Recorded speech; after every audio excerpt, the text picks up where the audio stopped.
Afternoon, good evening to all the aspirants. कैसे हैं आप सभी? आई जस्ट होप कि आप सभी अच्छे होंगे। तो फाइनली आज हमारा वीडियो आ गया regarding our syllabus that is for strategic management. तो सबसे पहले मैं आपको थोड़ा सा ओवरव्यू दे देती हूँ कि अब आज से आपके रेगुलर लेक्चर्स आएंगे स्ट्रैटेजिक मैनेजमेंट के। इसके अंदर हमारे 5 चैप्टर्स हैं और ये रिकॉर्डिंग्स हो रही है 4 सितंबर 25 एंड ऑनवर्ड्स। ठीक है, तो जितना भी सिलेबस होगा आपका सितंबर 25 के लिए ऑनवर्ड्स वो सारा कवर किया जाएगा। इन डेप्थ एक्सप्लेनेशन दी जाएगी accompanied by the real life examples. Okay guys, पहली बात तो एक ये जान लीजिए कि मैं मटेरियल फॉलो करूंगी स्टडी मटेरियल, बिकॉज वो हमारी एक काइंड ऑफ बाइबल है जिसमें से ही आईसीएआई आपको सारे क्वेश्चंस प्रोवाइड करेगी। उसके साथ में यहाँ कवर किए जाएंगे सभी तरह के RTP questions, MTP questions, PYQ along with the questions provided in the study material.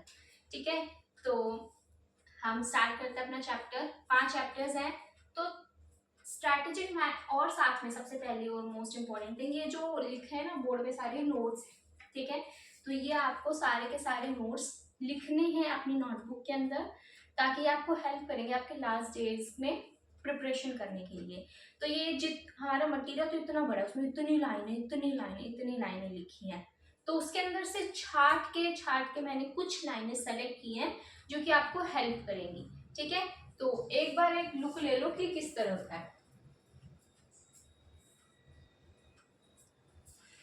ठीक है, तो बहुत सारे स्टडी मटेरियल में से छाट के आपके लिए ये मटेरियल छोटा सा तैयार किया गया है, सो दैट कि आपको हेल्प होगी अपने नोट्स प्रिपेयर करने में। तो जितने भी पॉइंट्स है वो सारे आपको नोट्स में लेने हैं। अपना सारा स्टेशनरी मटेरियल लेके बैठ जाओ और एक नोटबुक बनानी है, सारे एसएम के नोट्स उसके अंदर लिखने हैं जरूर, और जितने भी क्वेश्चंस उसकी प्रैक्टिस करनी है। ओके, सो सबसे पहला चैप्टर हमारा क्या है, that is introduction to strategic management. देखो, हम एसएम पढ़ने जा रहे हैं। सबसे पहले एसएम है क्या, S for strategic, M for management. तो एसएम को पढ़ने के लिए ये चीज तो जरूरी है ना कि हम जाने कि एसएम का मतलब क्या है, आखिरकार एसएम है क्या, भाई ये एसएम है क्या। तो उसके लिए आपको मतलब समझना पड़ेगा स्ट्रैटेजिक मैनेजमेंट। अब स्ट्रैटेजिक और मैनेजमेंट दो टर्म्स आ जाती हैं। सबसे पहले what is strategic. Strategic is nothing but, जब आप डेफिनेशन पढ़ते हैं ना, स्ट्रैटेजी कोई भी गोल, कोई भी ऑब्जेक्टिव हमारा है, कोई भी पर्पस है हमारी लाइफ का जो कि हमें अचीव करना है, उसके लिए हम कोई ना कोई स्ट्रैटेजी बनाते हैं। फॉर एग्जाम्पल, आपको अपना मेन आपका टारगेट क्या, अपने इंटर के एग्जाम्स को क्लियर करना, सबसे ज्यादा एटमोस्ट प्रायोरिटी है सीए बनना। तो उसके लिए अभी क्या स्टेज चल रही है कि इंटर को क्रैक करना है, तो उसको क्रैक करने के लिए हम बनाएंगे कुछ स्ट्रैटेजीज कि भाई हमें इतने इतने आवर्स पढ़ना है, इतने टाइम में ये सिलेबस कंप्लीट करना है, फिर हमें ऐसे मॉक टेस्ट प्रोवाइड देने हैं ताकि क्या हो सके, हम अपने एग्जाम्स को अच्छे से क्लियर कर सके। तो ये सारा स्टेप बाय स्टेप क्या बन रहे हैं हमारी स्ट्रैटेजीज हम छोटी भी बनाते हैं और लॉन्ग टर्म में। आप अपने रियल लाइफ से इसको क्या करो, रियल लाइफ के साथ करके देखो ना। देखो, सबसे पहले क्या होगा कि हमने बनाए डे टू डे टारगेट्स कि भाई हमें आज इस दिन में इतने घंटे ये सब्जेक्ट पढ़ना है, इतने घंटे ये सब्जेक्ट पढ़ना है, इतनी देर पढ़ना है। ठीक है, इसकी हमें क्लास देखनी है, ये हमारा आज का टारगेट। फिर हम बना लेते हैं हमारे मंथली टारगेट्स।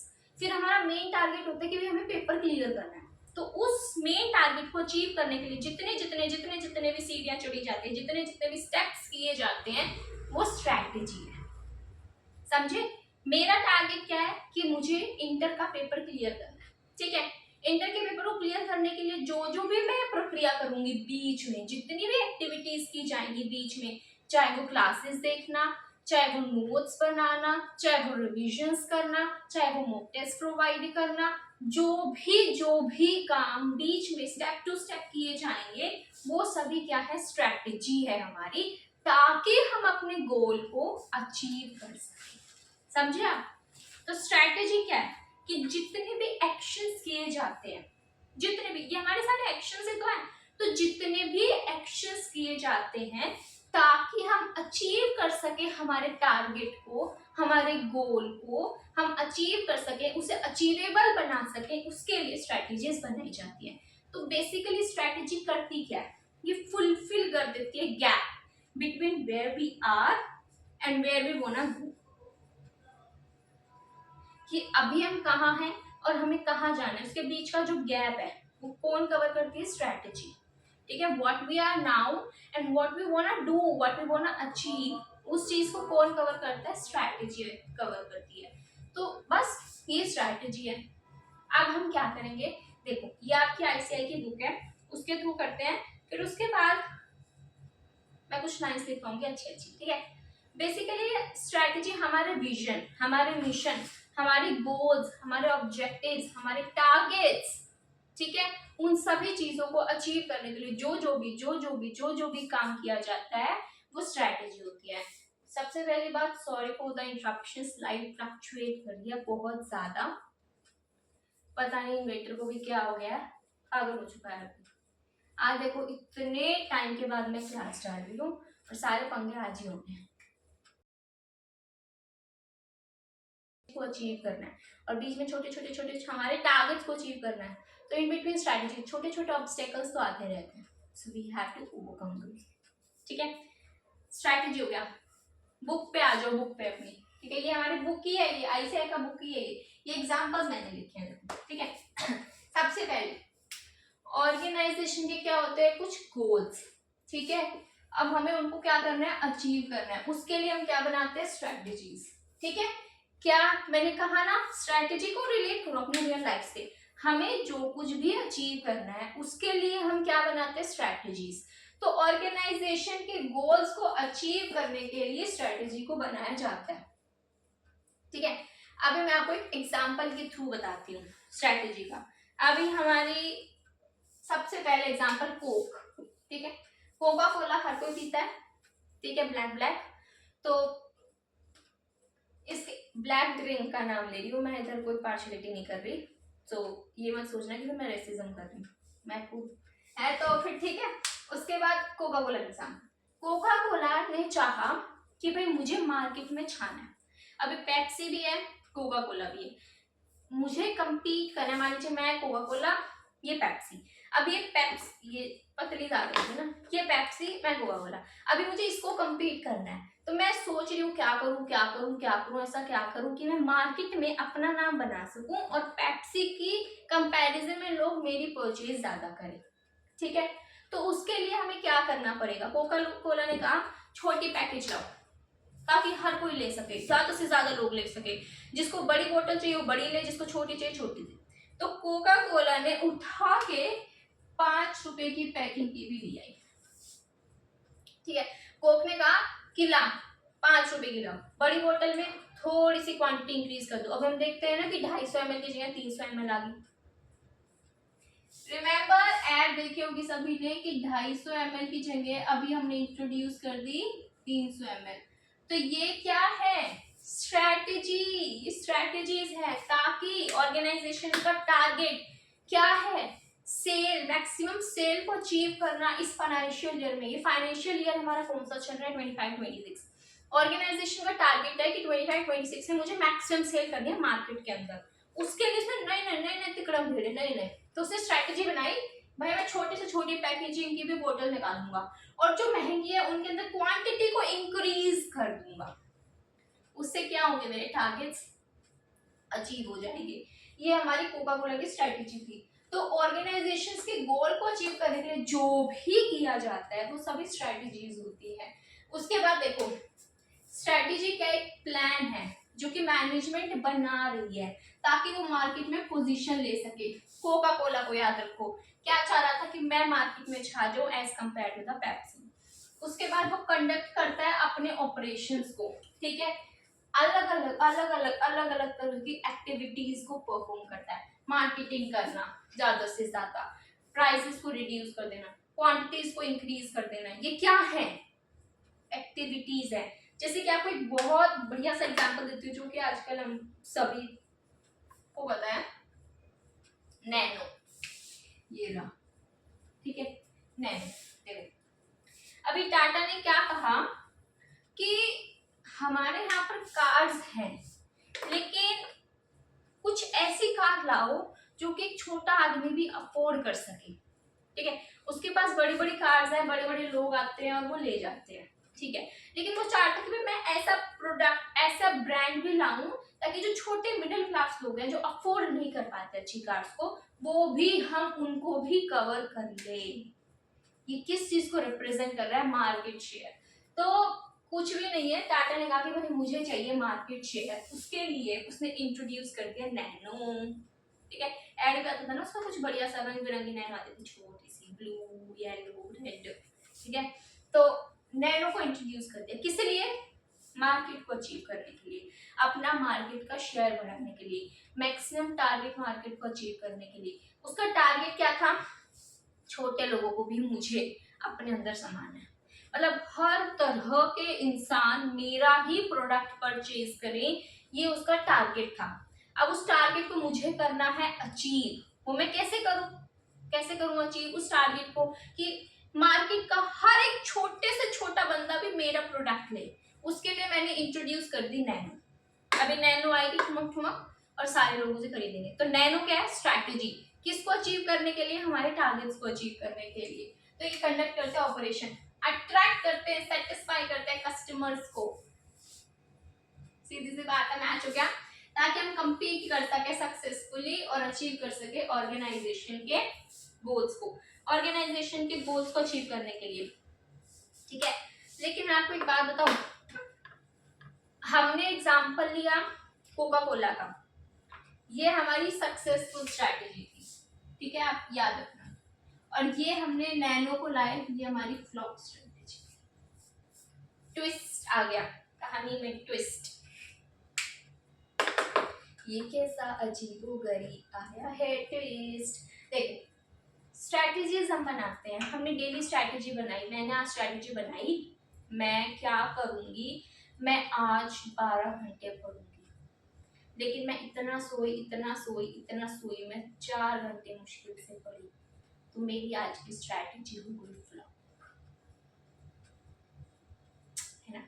तो बेसिकली क्या था, नैनो मार्केट में लाए, लेकिन वो इतनी वाहियात थी कि लोगों ने उसको परचेज करना नहीं सही समझा। पहली बात तो वो छोटी बहुत थी, और उसका नाम क्या हो गया था? गरीबों की कार। नैनो जैसी मार्केट में आई ना, लोग उसको किस तरह से देखने लगे कि ये गरीबों की कार है। अगर आप देखेंगे टैगलाइन बनी थी काइंड ऑफ लोगों की मेंटालिटी में कि नैनो इज इक्विवेलेंट टू गरीबों की कार। तो कोई भी उसे परचेज ही नहीं करना चाहता था कि भाई कोई जानता भी नहीं होगा ना, तो वो भी देख के वो कह देगा कि भाई हाँ ये तो ऐसा ही है। ये फ्लॉप स्ट्रैटेजी थी। दूसरी, इसके कुछ बर्न के केसेस आ गए थे, जल लगी थी, आग लगी थी। फिर उसके बाद क्या लाए थे? Nano awesome. Yes exactly, nano में आग लग गई थी तो इसलिए नैनो ऑसम इंट्रोड्यूस की गई थी। लेकिन फिर वो जब एक माइंडसेट हो गया था ना कि गरीबों की कार है, तो कोई परचेज ही नहीं करना चाह रहा था। तो जो उसका टारगेट था कि मुझे पूरी मार्केट को कैप्चर कर लेना है, वो टारगेट क्या हो गया उसका? वाहियात हो गया, बेकार हो गया। तो ये फ्लॉप स्ट्रैटेजी। स्ट्रैटेजीज का नया पॉइंट, स्ट्रैटेजी सक्सेसफुल भी हो सकती है, फ्लॉप भी हो सकती है, बनाई जाती है टारगेट्स को अचीव करने के लिए, जरूरी नहीं है सक्सेसफुल ही होगी, वो फ्लॉप भी हो सकती है। Example of nano. दूसरा आ जाता है एग्जांपल ओप्पो वीवो, बड़े चल रहे हैं इसके फोन, ठीक है, ओप्पो वीवो के बड़े फोन चल रहे हैं, ठीक है। तो ओप्पो वीवो में क्या है, इनकी स्ट्रैटेजी क्या रहती है कि मुझे इंडियन मार्केट को कवर करना है, बाहर के हैं, ठीक है, लेकिन इनका स्ट्रैटेजी क्या है कि भाई मुझे इंडिया के मार्केट को भी कवर करना है। अभी इंडिया को मार्केट को कवर करना इतना आसान चीज तो है नहीं, तो इन्होंने क्या करी? जम के ऐड करी, जम के ऐड करी। इन्होंने पता है कितने के अप्रोक्सीमेट एडवर्टीजमेंट करी वीवो ओप्पो ने, गाइस झंके छोटी बढ़ गई। मुझे लग रहा है मैं 2-4 लाइनें उड़ा दूं, हैं? नहीं, मैं एक काम करती हूँ, मैं एग्जांपल्स ना आपको सारे डिस्क्रिप्शन में लिखवा दूंगी अच्छे से, अब अपनी नोटबुक में नोट डाउन कर लेना। अभी मैं आपको समझा देती हूँ। वीवो ओप्पो ने 2200 करोड़, थोड़ा ज्यादा हो गया, करोड़, 2200 करोड़ के इन्होंने क्या करी? एडवर्टीजमेंट करी, मार्केटिंग करी। मार्केटिंग के कई सोर्स पता है, इंटरेस्टिंग थिंग, मार्केटिंग अलग अलग तरीके से होती है, और वो आपके आगे चैप्टर्स में आएगा। एडवर्टीजमेंट एक छोटा सा जरिया है मार्केटिंग का, छोटा सा। ठीक है। तो मार्केटिंग के अंदर एडवर्टीजमेंट भी आ जाती है, पब्लिसिटी भी आ जाती है, हमारे बैनर्स, होर्डिंग्स लगाना, रेडियो पे चलाना, टीवी पे चलाना, न्यूज़पेपर में लाना, माउथ पब्लिसिटीज कर देना, ठीक है। तो सब मार्केटिंग। उन्होंने जम जम लोगों को एम्बेसडर्स बना देना, बड़े बड़े लोगों को, फिर वो प्रचार प्रसार करेंगे, उनकी ब्रांड नेम से हमारा प्रोडक्ट बिकेगा। उन्होंने जम जम के ओप्पो वीवो ने क्या करी, मार्केटिंग की। अभी पता है आपका होमवर्क क्या है, यहीं से ओप्पो वीवो ने ब्रांड एम्बेसडर्स इंडिया में किस किस को बना रखा है, आपको बताना है इन द कमेंट सेक्शन। पता तो चले थोड़ा प्रैक्टिकल लाइक आप कितना एग्जामिन करते हैं, ठीक है। तो ओप्पो वीवो के ब्रांड एम्बेसडर्स कौन कौन है हमारे इंडिया में, आपको बताना है इन द कमेंट सेक्शन। तो ओप्पो वीवो की टारगेट क्या था उनका, क्या वो अचीव करना चाहते थे, where they wanna go, what they wanna achieve, ठीक है, व्हाट दे वांना बिकम, ठीक है। वो क्या था कि हमें इंडिया की पूरी मार्केट को कवर करना है। भाई इंडिया की मार्केट ऐसी मार्केट है जिसके अंदर सबसे ज्यादा पॉपुलेशन है, उसको हमने कवर कर लिया ना, हर तरह के इंसान को। उन्होंने हर बजट के प्रोडक्ट्स लाए, सस्ता भी लाए, महंगा भी लाए। वो क्या चाहते थे कि हम इंडिया की मार्केट को कवर करिए, ठीक है। तो उसके लिए उन्होंने भर भर के मार्केटिंग करी ताकि लोगों के कानों में पड़े ये भी है, ये भी है, ये भी है। तो ये होती है हमारी मार्केटिंग। दूसरा, लॉन्ग रेंज का ब्लूप्रिंट है ताकि ऑर्गेनाइजेशन की इमेज, उसकी डायरेक्शन, उसकी डेस्टिनेशन को बताता है। कैसे, थोड़ा सा सोचो, 1 सेकंड का टाइम है, जल्दी से, ठीक है, सोच लिया। लॉन्ग रेंज का ब्लूप्रिंट कैसे है ऑर्गेनाइजेशन का, हमारे टारगेट क्या है, सीए इंटर को पेपर को क्लियर करना, सीए बनना, बड़ा बड़ा, ठीक है। उसके बाद ये लॉन्ग रेंज ब्लूप्रिंट है। बेसिकली देखो, ये मुझे एक आइडिया देगा, स्ट्रैटेजीज मुझे क्या देती है, एक आइडिया देती है कि ऑर्गेनाइजेशन आगे क्या अचीव करना चाहती है, किस डायरेक्शन में ऑर्गेनाइजेशन जा रही है। अभी आपने क्या करे ना, आपने अपना ऑब्जेक्टिव सेट किया, आपने डेली की अपनी स्ट्रैटेजीज बनाई है कि हम इतने 10-10 घंटे पढ़ रहे हैं डेली। ये आपको बता रहे हैं ना कि फ्यूचर का आप क्या अचीव करना चाहते हैं, आपकी डायरेक्शन बता रहे हैं ना कि किस डायरेक्शन में जा रही है, हाँ सही की तरफ जा रही है कि गलत की तरफ जा रही है। ऐसे ही हमने क्या कहा था, इधर कोका कोला ने जो अपनी स्ट्रैटेजीज बनाई, इसने प्राइसेस को रिड्यूस कर दिया, उसने क्वांटिटी को बढ़ा दिया। ये क्या बता रही है, लंबे टर्म में ये ऑर्गेनाइजेशन क्या चाहती है, वो बता दिया, इसकी डायरेक्शन किस तरफ जा रही है। हमें पता चल गया ना कि क्या ऑर्गेनाइजेशन की डिजायर्ड इमेज है। बाकी हमें ना इससे आइडिया मिल जाता है कि ऑर्गेनाइजेशन चाहती क्या एक्चुअल में, या अचीव क्या करना चाहती है। This is what strategy is. उसके बाद आज स्ट्रैटेजी पहली बार, आहा आजकल तो एआई बहुत आ रहा है। स्ट्रैटेजी सब्स्टिट्यूट नहीं है, किसका, strategy is not a substitute of sound, alert and responsible management. मुझे एक बात बताइए, स्ट्रैटेजी को चलाएगा कौन, मैनेजमेंट का बंदा वही स्ट्रैटेजी को चलाएगा। तो स्ट्रैटेजी सब्स्टिट्यूट कैसे हो सकती है मैनेजमेंट की, एक साउंड अलर्ट रिस्पांसिबल मैनेजमेंट का होना बहुत जरूरी है, तभी वो स्ट्रैटेजी को अचीव कर पाएगा। तो स्ट्रैटेजी बना दिया, इसका मतलब ये नहीं है कि भाई हमें मैनेजमेंट की जरूरत नहीं है। भाई उस स्ट्रैटेजी को कंप्लाई कौन करेगा, उसको उसके ऊपर निगरानी कौन रखेगा, ऐसे नजर होनी बहुत जरूरी है ना। तो बस वही है।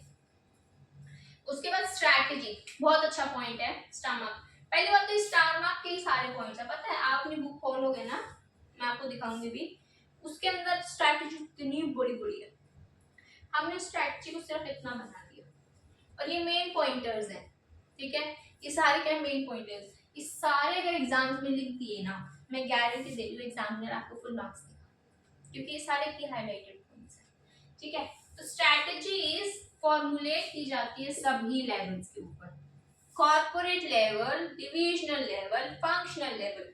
Divisional level is also known as business level, ठीक है। कॉर्पोरेट लेवल हमारा क्या हो जाता है, टॉप लेवल, ये हमारा हो जाता है बॉटम लेवल, इसको मिडल भी बोल देते हैं। इसके अंदर सारा का सारा ये पता है, ये पूरा टॉपिक है अलग से, इसी चैप्टर में लास्ट में, लेकिन हम नेक्स्ट पढ़ेंगे, पहले मैनेजमेंट का मतलब पढ़ेंगे, उसके बाद ये पढ़ेंगे। तो स्ट्रैटेजी हर लेवल में बनाई जाती है। देखो सबसे पहले क्या है, मैं आपको बता देती हूँ, ऑर्गेनाइजेशन के हमारे सीईओ सीएफओ ने मीटिंग में कहा कि मुझे इस फाइनेंशियल ईयर में अपनी सेल इंक्रीज चाहिए 25%। अभी टाटा जी आए, उन्होंने कहा कि कुछ हो जाए, मुझे फाइनेंशियल ईयर 25-26 में अपनी सेल बढ़ी हुई चाहिए, तो मतलब चाहिए। कॉर्पोरेट लेवल ने तो अपना बता दिया, टॉप लेवल आई और उसने अपना डिसीजन दे दिया कि मुझे तो ये चाहिए।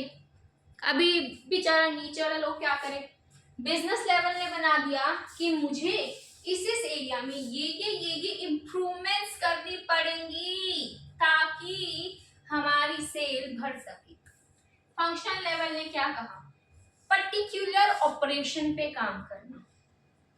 अच्छे से आगे बताऊंगी, ठीक है। तो भी एक आइडिया ले लो कि स्ट्रेटजीज जो होती है ना, एक ऑर्गेनाइजेशन की स्ट्रेटजी को अचीव करने के लिए हर एक लेवल का बंदा अपने अपनी स्ट्रेटजीज को बनाता है, तभी ऑर्गेनाइजेशन के टारगेट्स अचीव हो पाते।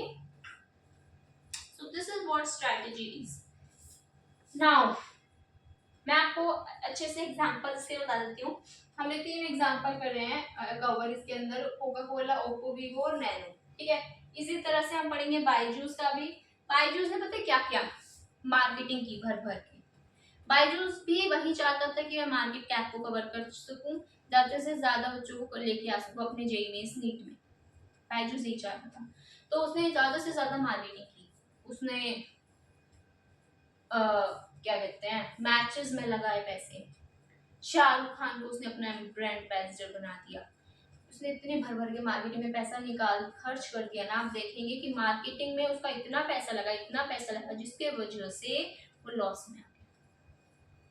उसके बाद इन्होंने टेक्नोलॉजीज लाए, नई तरह की टेक्नोलॉजीज लाए। इन्होंने क्या किए, मर्जर्स एक्विजिशंस की। एक्वायर किसको किया आप बताएंगे, आपका होमवर्क है, ठीक है, कमेंट सेक्शन में। उसके बाद तो इसने क्या किया, अलग अलग तरह की मार्केटिंग करी, अलग अलग तरह की टेक्नोलॉजीज लाए, अलग अलग तरह के एक्विजिशंस किए। पतंजलि की स्ट्रैटेजीज क्या रही होगी, स्वदेशी, कि भाई बाहर विदेश को छोड़ो, अपने देश का खाओ। ये इसकी स्ट्रैटेजी से लोगों को इम्प्रेस करने की पहली बात स्वदेशी इसकी थी।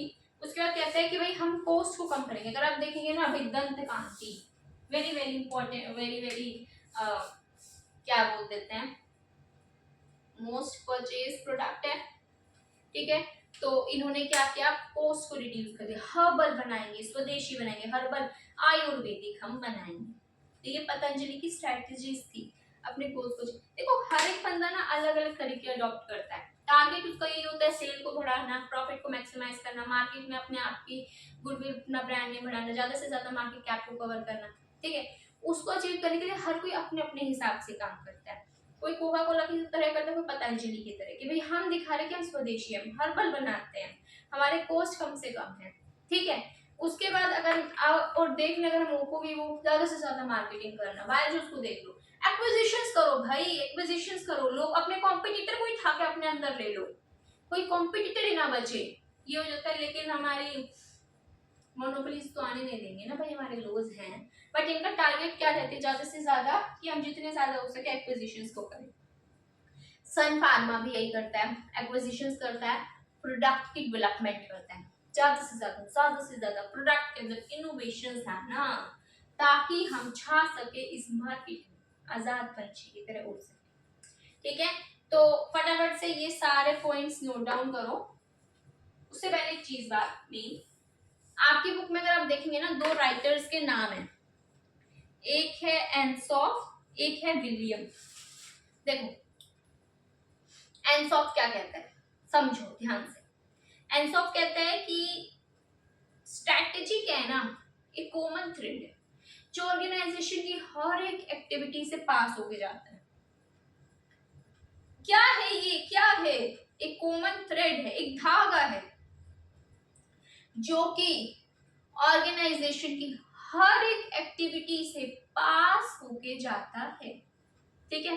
तो हमने इधर क्या पढ़ा, एनसॉफ ने कहा कि स्ट्रेटजी है ये एक कॉमन थ्रेड है। बेसिकली हम अलग अलग एक्टिविटीज करते हैं। अगर हम एग्जांपल ले लेते हैं किसकी, पतंजलि का, उसने अलग अलग तरीके बनाए।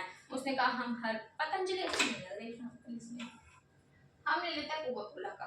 उसमें काम प्राइस रिड्यूस कर देंगे, क्वांटिटी इंक्रीज कर देंगे, हम एडवर्टीजमेंट करेंगे ज्यादा से ज्यादा, हम नए नए जो चेहरे हैं उनको अपना ब्रांड एम्बेसडर्स बनाएंगे ताकि लोग हमारे प्रोडक्ट को परचेज करें हमारे कॉम्पिटिटर के कंपैरिजन। ठीक है, तो जितने भी एक्टिविटीज की गई उन सभी में से हमारी स्ट्रेटेजी गुजरती जा रही थी, क्योंकि स्ट्रेटेजी भाई आपकी मेन चीज बताते हैं कि हमें क्या अचीव करना है, तो एक कॉमन थ्रेड है। दूसरा विलियम, विलियम क्या कहता है कि एक यूनिफाइड कॉम्प्रिहेंसिव इंटीग्रेटेड प्लान है। यूनिफाइड इंटीग्रेटेड कॉम्प्रिहेंसिव एक ऐसा प्लान है, बेसिकली कुछ भी नहीं है, ये एक ऐसा प्लान है जो कि सभी चीजों को इंटीग्रेट कर देता है, एक कर देता है, सभी एक्टिविटीज को एक कर देता है। और इसका मेन उद्देश्य क्या है कि हमें हमारे टारगेट्स को हमारे डिजायर्ड इमेज, हमारे डिजायर्ड जो पोजीशन है, जो टारगेट्स है, हमें अचीव कर सके। तो ये उस तरह की एक्टिविटीज है, नथिंग एल्स। यहाँ पर कवर हो जाता है आपकी बुक का स्टडी मैट में जो भी है। उसके बाद अभी मैं थोड़ी सी एडिशनल लाइंस लिखवाऊंगी, एग्जाम्पल, ये कंपनीज के नाम है लेकिन इन्होंने क्या क्या स्ट्रैटेजीज की अपने ऑब्जेक्टिव को अचीव करने के लिए, अपनी इच्छाओं को पूरा करने के लिए। अभी पता है स्ट्रैटेजी हम बनाते एक लीडरशिप की और एक फॉलोअर की। कोई कोई ऐसा होता है कि चाहता है कि मैं लीडर बन जाऊं, और कोई कोई ऐसा होता है मैं फॉलोअर बन जाऊं। लीडर फॉलोअर कैसे? एप्पल क्या है, वो लीड करता है, नए नए नए नए नए नए प्रोडक्ट इनोवेशन लेके आता है, उसमें नए नए फीचर्स लगाता है, फिर वो अपने प्रोडक्ट को आगे लेके जाता है। अपनी उसकी स्ट्रैटेजी ही ये है कि मैं अपने प्रोडक्ट को बढ़िया बना दूं। ठीक है, मैं अपने प्रोडक्ट को बढ़िया बना दूं ताकि मेरी ज्यादा से ज्यादा प्रॉफिट हो सके, सेल हो सके। लेकिन फॉलोअर वो होते हैं जो कि दूसरे की जो कर रहे हैं उसी चीज को चिपका ले। जो दूसरा कर रहा है, अच्छा उसने कैमरा ऐसा कर दिया, चल मैं भी अपने फोन का कैमरा ऐसा कर देती हूँ। अच्छा उसने ये वाली प्रोटेक्शन शील्ड लाई, मैं भी ये वाली प्रोटेक्शन शील्ड अपने इसमें लगा देता हूँ। चाइनीज फोन्स, ठीक है, फॉलोअर्स कि भाई हमारे एप्पल ने ये किया तो हम भी ये कर देते हैं। तो स्ट्रेटेजी लीडर और फॉलोअरशिप की भी होती है, लीडरशिप और फॉलोअरशिप। एक बार ये लिख लो, उसके बाद मैं लिखवाऊंगी कि इन कंपनीज ने क्या स्ट्रेटेजी ली और कुछ एडिशनल लाइन ताकि आपको हेल्प कर सके कॉन्सेप्ट को लिंक करने में। फटाफट से लिख लो, पोज करके लिख लेना, नहीं तो ऐसे लिख लो जल्दी।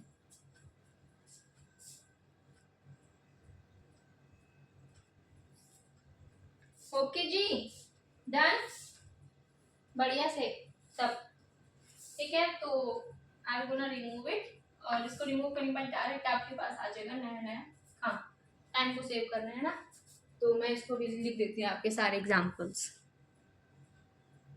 ओके, सो प्रीवियस पार्ट लिख लिया था सभी ने, नाउ इट्स टाइम फॉर कि ये कुछ एडिशनल नोट्स हैं जो कि आपको मेंशन करने हैं।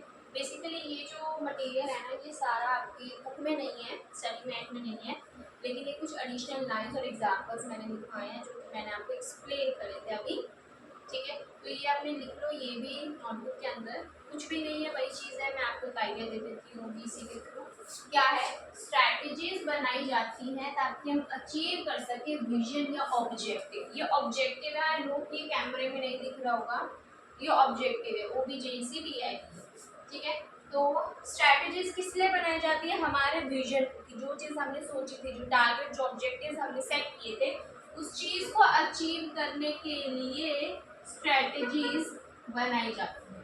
ठीक है, उसके बाद हमने क्या कहा, ये एक ऐसा एक्शन है, हमने कहा था ना कि स्टेप बाय स्टेप जो भी हम करते हैं किस लिए, अपनी स्ट्रैटेजीज को अचीव करने के लिए। तो कुछ नहीं, ये एक एक्शन है जो कि फुलफिल कर देता है कि जो भी गैप आ रहा है, व्हाट वी आर या फिर वेयर वी आर, आज जो हम हैं और आगे जो बनना चाहते हैं, आगे हम जाना चाहते हैं, उसके बीच में जितने भी एक्शंस किए जाते हैं हमारे द्वारा, वो क्या है, स्ट्रैटेजी है। दूसरी चीज, नेक्स्ट चीज हमारी आ जाती है, कुछ एग्जांपल्स हमने देखे थे स्ट्रैटेजी के। ठीक है, स्ट्रैटेजी के एग्जांपल्स क्या थे, सबसे पहले एग्जांपल हम देखते हैं कोका कोला का, वही है, ओप्पो वीवो देखा, बायजूस देखा, पतंजलि देखा, सन फार्मा देखा और टाटा का देखा। टाटा को ये हाईलाइट कर देना क्योंकि ये इसकी फ्लॉप स्ट्रैटेजी थी, नैनो को इंट्रोड्यूस करना। टारगेट सबको यही था कि मुझे मार्केट शेयर चाहिए, मार्केट कैपिटलाइजेशन ज़्यादा से ज़्यादा करना है, मेरे को अपना प्रॉफिट मैक्सिमाइज करना है, मुझे अपनी सेल को इंक्रीज करना है, मैक्सिमम टारगेट मार्केट को मुझे अपनी तरफ अट्रैक्ट करना है। लेकिन उसी टारगेट को अचीव करने के लिए हर एक कंपनी ने अपनी अपनी कन्वीनियंस के हिसाब से अपनी स्ट्रैटेजीज को बनाया, और उस स्ट्रैटेजीज को उन्होंने क्या क्या किया वो कुछ एग्जांपल्स लिखे। सो अपना लिख लो ये सब, उसके बाद हम आगे पढ़ेंगे नेक्स्ट टॉपिक के ऊपर। फटाफट से पोज करके लिख लीजिए या वैसे लिख लीजिए।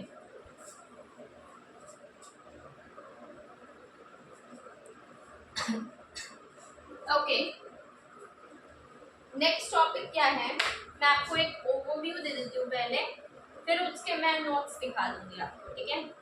स्ट्रैटेजी का ही एक पार्ट है कि स्ट्रैटेजी हमारी क्या होती है, पार्टली प्रोएक्टिव होती है और रिएक्टिव होती है। Strategy is partly proactive and partly reactive. Proactive and reactive, हाथ की डायरेक्शन, प्रोएक्टिव ये स्ट्रैटेजी है, प्रोएक्टिव रिएक्टिव। प्रोएक्टिव पहले से जो हम करते आ रहे हैं, रिएक्टिव अब जो हम अपना रिएक्शन देंगे। थोड़ा सा एनालाइज कीजिएगा इस चीज को, ठीक है। तो strategy is partly proactive and partly reactive. अब इसका मतलब देखो, मैं आपको इसको बताती हूँ हिंदी में। प्रोएक्टिव क्या होता है, सबसे पहले आप देखो प्रोएक्टिव, और दूसरी हमारी टर्म आती है रिएक्टिव,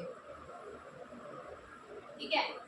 प्रोएक्टिव का मतलब हो जाता है कि कोई भी घटना हुई उससे पहले जो भी हम करते आ रहे थे, घटना घटित होने से पहले, घटना ये लिख लो, घटना होने से पहले,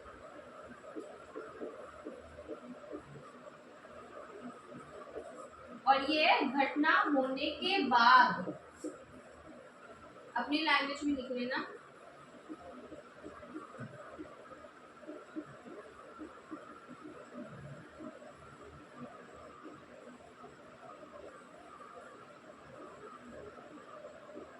ठीक है, तो ये उसके साथ में आप एक जो वर्ड है वो इसके अंदर ऐड करना। सबसे पहले कि ये जो प्रोएक्टिव होते हैं हमारी प्लान होती है,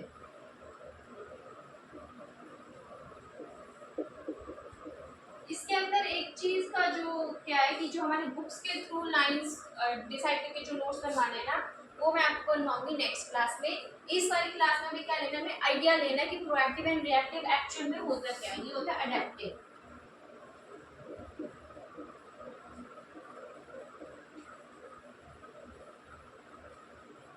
कुछ भी नहीं है, स्ट्रैटेजी ना हमने बनाई स्ट्रैटेजी।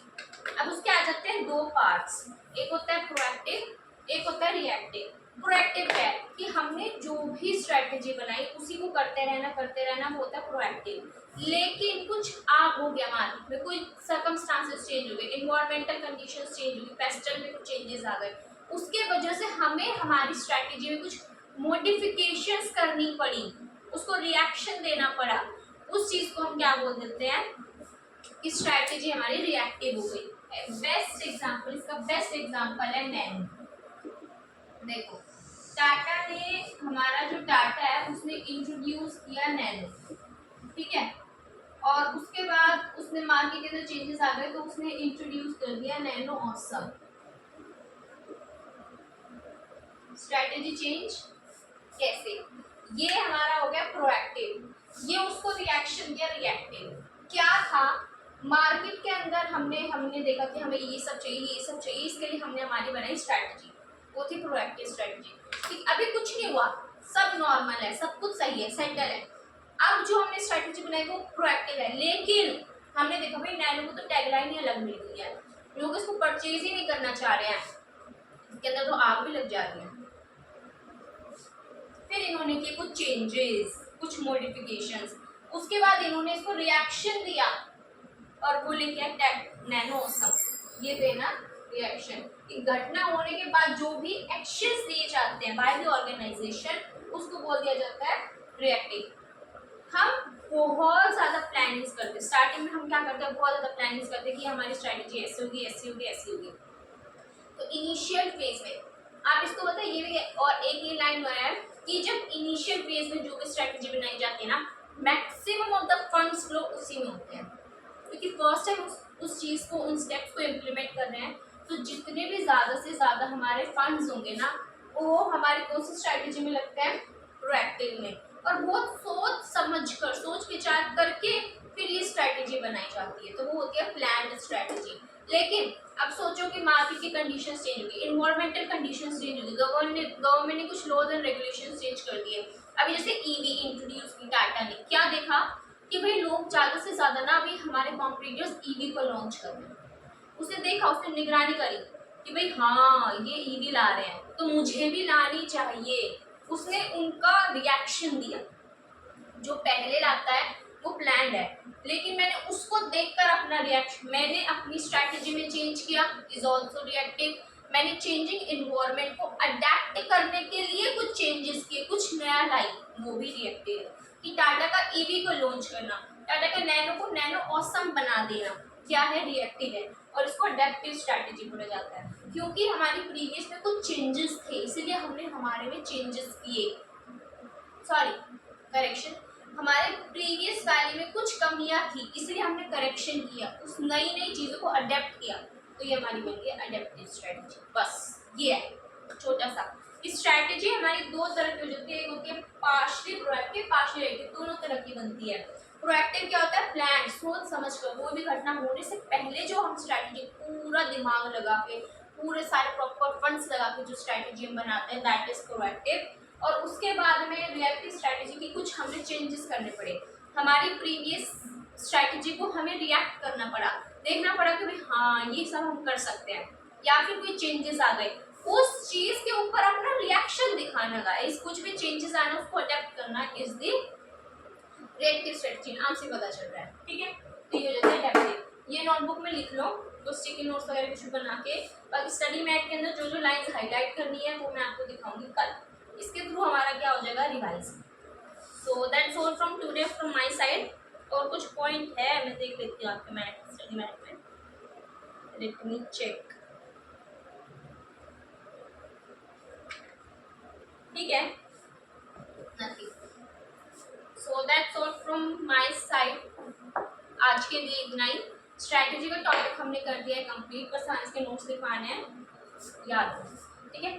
तो बस स्ट्रैटेजी कंप्लीट हो गई है। स्ट्रैटेजी होता क्या है आज हमने उसी का मतलब पढ़ा है बहुत अच्छे से, रिएक्टिव प्रोएक्टिव उस चीज़ को देखा है। स्ट्रैटेजीज तीनों लेवल पे बनाई जाती है, वो आपने अच्छे से देख लिया, स्ट्रैटेजी का क्या काम होता है, उसके कुछ एग्जाम्पल्स देखे, रियल लाइफ के साथ रिलेट किया। अब होमवर्क क्या है कि आपको सबसे पहले जो पॉइंटर्स मैंने बताए हैं वो मेंशन करने हैं down in the comment section. दूसरा, ये चीज़ अच्छे से रिवाइज करनी है, कल हम इसका क्लास शुरू होने से पहले सबसे पहले इसका रिवीजन किया जाएगा, रिवाइज होने के बाद नई टॉपिक पहले की मैनेजमेंट वगैरह क्या होती है, ठीक है। तो बस आज के लिए इतना ही। करना क्या है आपको, लाइक शेयर और सब्सक्राइब कर दो यार, क्या है तुम्हारा, ठीक है।